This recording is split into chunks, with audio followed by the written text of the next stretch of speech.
जय श्री कृष्णा बच्चों। आज हम लोग कक्षा 2 की हिंदी विषय में पाठ संख्या 5 स्नान, कक्षा 2 की हिंदी विषय का पाठ संख्या 5 स्नान को आगे से अध्ययन करेंगे। अब देखो मन्नू क्या कहता है।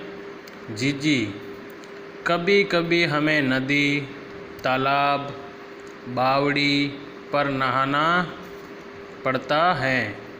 कभी कभी हमें नदी, तालाब, बावड़ी पर नहाना पड़ता है।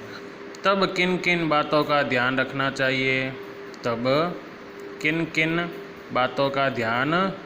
चाहिए? मन्नू क्या कहता है जीजी से कि जीजी, कभी कभी हमें नदी, तालाब, बावड़ी पर नहाना पड़ता है। कहाँ नहाना पड़ता है? मन्नू क्या कहता है? नदी, तालाब, बावड़ी पर नहाना पड़ता है। तब किन किन बातों का ध्यान रखना चाहिए?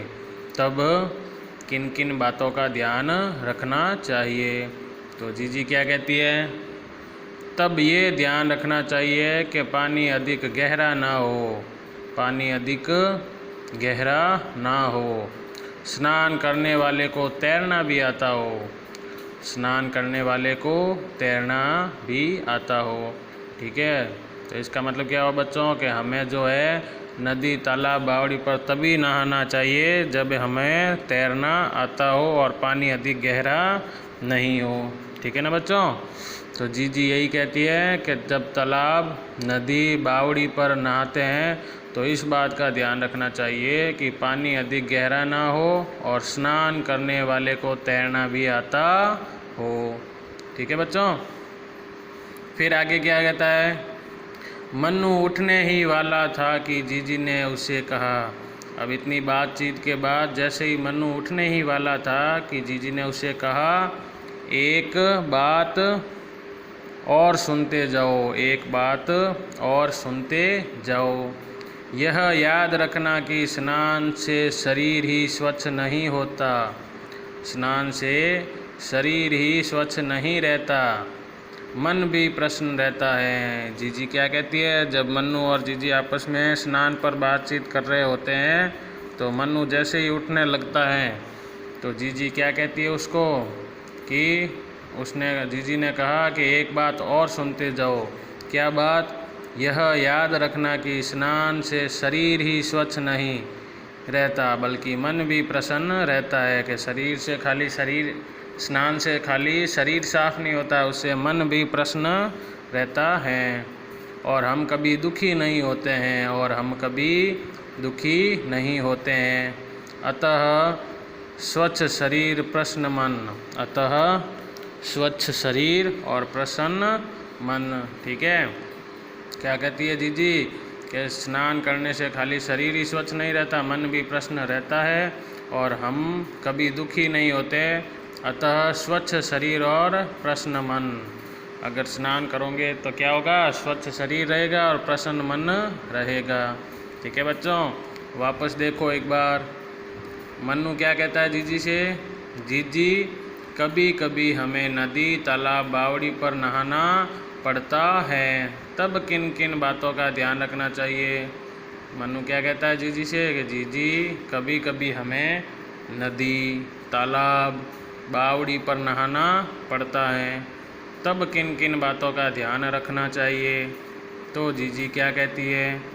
तब यह ध्यान रखना चाहिए कि जीजी क्या कहती है? तब यह ध्यान रखना चाहिए कि पानी अधिक गहरा ना हो और स्नान करने वाले को तैरना भी आता हो। जब मन्नू जीजी से कहता है कि जीजी, जब नदी, तालाब, बावड़ी पर नहाना पड़ता है तो हमें किन किन बातों का ध्यान रखना चाहिए? तो जीजी कहती है पानी अधिक गहरा नहीं होना चाहिए और जो स्नान करने वाला होता है उसे तैरना आना चाहिए। ठीक है? फिर मनु उठने ही वाला था। जब इस बातचीत को ख़त्म करके मनु उठने ही वाला था कि जीजी ने उससे कहा, एक बात और सुनते जाओ मनु, एक बात और सुनते जाओ मनु। यह याद रखना कि स्नान से शरीर ही स्वच्छ नहीं रहता। यह याद रखना कि स्नान से शरीर ही स्वच्छ नहीं रहता, मन भी प्रश्न रहता है, मन भी प्रश्न रहता है। जीजी क्या कहती है कि स्नान करने से खाली शरीर ही साफ नहीं होता है, बल्कि मन को भी खुशी रहती है, मन भी प्रश्न रहता है। ठीक है, और हम कभी दुखी नहीं होते हैं। जीजी क्या कहती है, स्नान करने से हम कभी दुखी नहीं होते हैं। मन कैसा रहता है, प्रसन्न रहता है, मन प्रसन्न रहता है और हम कभी दुखी नहीं होते हैं। ठीक है, अतः स्वच्छ शरीर और प्रसन्न मन, अतः स्वच्छ शरीर प्रसन्न मन, अतः स्वच्छ शरीर प्रसन्न मन। ठीक है बच्चों, जय श्री कृष्ण।